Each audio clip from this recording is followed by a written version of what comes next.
چند شخصیت از مردان ایکس توی بازی وولورین هستن ولی مردان ایکس نیستن. چرا؟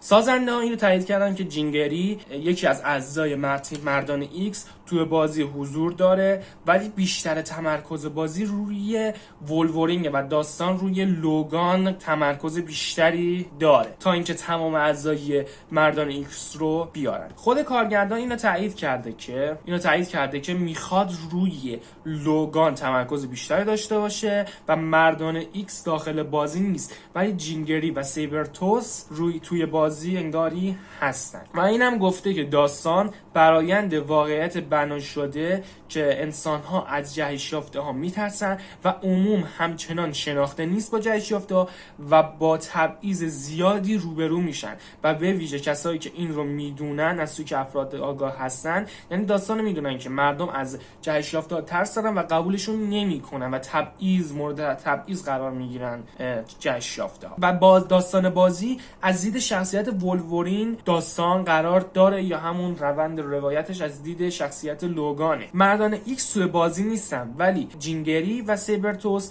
توی بازی هستن و به افتخار در کنار یا مقابل لوگان در تیم اکس همکاری میکنن.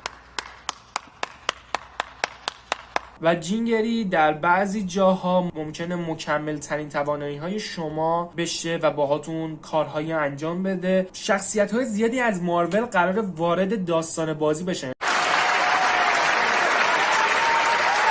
ممکنه شخصیت های خوب، شخصیت های یعنی ممکنه هیروها و یا پروتاگونیست های بازی و انمی ها باشن. و همچنین بازی همزمان در دنیای مارول اسپایدرمن جریان داره ولی اسپایدرمنی توش نیست ولی اشاره ها و استریک های ممکنه از اسپایدرمن بیاد. رابطه بین لوگان و سیبرتوس جوریه که رابطه پرتنشیه و هی میخوان حس رقابت دارن و توی رقابتن.